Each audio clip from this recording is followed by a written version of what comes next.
One of the things that you have to get used to if you live in Los Angeles is you have to be surrounded by basically enemy propaganda pretty much every minute of the day. And I can tell you, for certainly no less than 8 or 9 years, I would drive to work, and pretty much every time I'd stop someplace, there'd be a poster of George Bush or a poster of whoever, and just the most mocking, obscene, vile stuff in the world.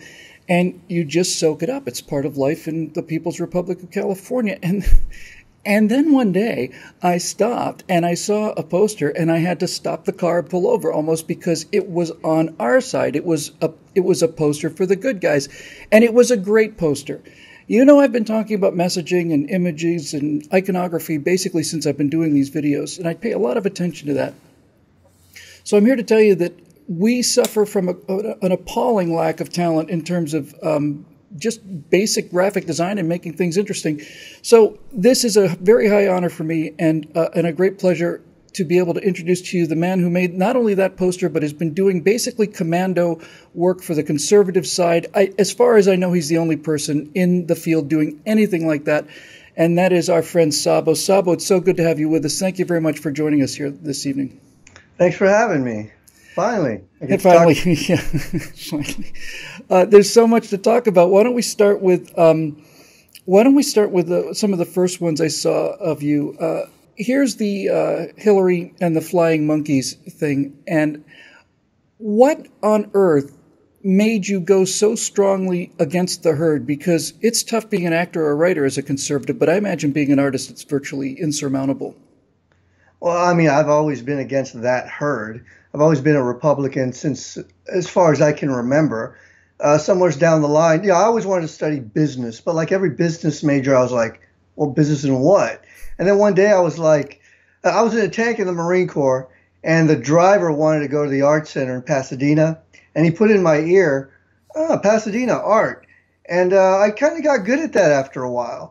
And after about 10 years of the startups and the mobile applications and HTML, I just flipped and said, I'm going to take up political art. What got you to enlist in the Marine Corps? Well, I wanted a Green Beret, but one day I rode a motorcycle to my buddy's house, and he's crying like, "Please join the Marines with me." And like an idiot, he wore me down, and I joined. But unfortunately, when it came time to fly out to boot camp, he didn't show up. Oh my God, man! Yeah, that'd pretty much do it. You said you were a tanker, or were you M-60s? M-60. Yeah, I was the last of the M-60s. Just as I got out, they were putting reactive armor on it, and just as I got out, they switched to the Abrams, and they moved everyone to 29 Palms. Let's start talking about some of these specific campaigns, I think. You have put a poster up that says, when fascism comes to America, it will come under the guise of anti-fascism. Anti-fascism, and the anti-FA is in red. Antifa stands right out. And there's one of these miserable lowlife cowards trying to scrape this thing off, because you have the good sense to put it up high. He cannot stand the fact that it's there. Wait, I saw him do it. Thank God I was able to like turn around. Oh my God, someone's censoring the work. So I was sitting there going, should I punch this guy in the head? And I was like, I've never would have done him a lot of good too. Yeah, I've never had the opportunity of videoing someone censor my work, and my work gets censored fast. So I took that opportunity to just kind of mock them and video them. And some police showed up. They stopped him. I thought they were going to arrest him. And then they were really questioning him hard. And he looked over at me and he said, are you getting this on video? They're harassing me. It's like, F you, man. I'm not giving the cop. I hope they beat the hell out of you. Yeah, I just have to take a second here and just ask you this, just as a friend who I've never met before. How do you cope with, because I don't know how to cope with, this vision of 7 or 8 young men in black boots, black pants, black shirts, black leather jackets, black gloves, black mask, and a black cap, 6 or 7 of them, beating a civilian to the ground and knocking him unconscious because he wanted to go and hear a lecture at a university. And while they're doing this, they say, "That's for you, you Nazi." You know, there's a saying, a flock of crows could take down an eagle. Wow. And you know, if you really look at these people, they're kind of thin. I noticed the second time I went up there to listen to a speech, we went there to fight, and they didn't show up. But what I did notice was a lot of people were kind of intermingling with us, and I could tell that they weren't with us. Mm-hmm. And I could tell, okay, this is Antifa, and they were probably told to just come dressed as civilians and to leave the black at home. But what I saw with that was they're like 17, 18 skinny runts. And that's why, like a Nazi, you take a runt, you put an SS uniform on him, Yep. and he looks badass. Yep. And that's pretty much it. They're either 17-year-old kids, meth heads that people pay to bludgeon people, or they're college professors. Yeah, in fact, I think the SA is even a better example than the SS, because before Hitler became chancellor, you had the entire streets of Berlin filled with, it eventually got to be like 4 million or something. You got him exactly right. Drunks, losers, people who couldn't find work, people who really enjoyed violence but were basically cowards, and you give them a little uniform, and you most importantly, you put them in a pack of other crows. Right, so that they know they're constantly surrounded. That means they're not going to be singled out. It's not like a straight up fight. And then they start to take out their frustrations on innocent people, and it's not pretty.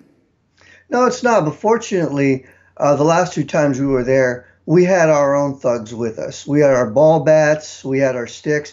What really disappointed me was when we marched onto that field, the first thing Berkeley PD did was disarm us. Now, now here we were disarmed, but Antifa marched in a column, removed the barriers, walked right in with sticks, M80s, and bottles, and Berkeley PD did absolutely nothing.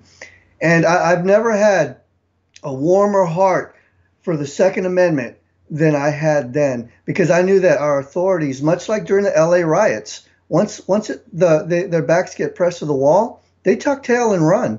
And unlike the Milo event, we were prepared with numbers. I believe during the Milo event, it was like a 5-to-1, or someone said 20-to-1 ratio. Here it was fairly even, and we took out the trash.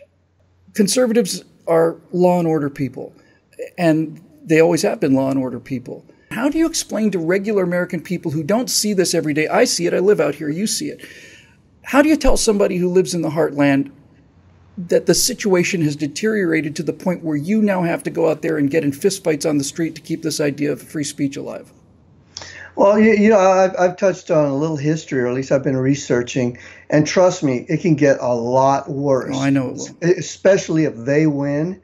And we've just become so complacent to think, I just want to have a Sunday barbecue and get left alone. That's not how the left thinks. They're always planning. They're always calculating. And unfortunately, they've lost their mind now that Trump won, Yep. And they're getting violent.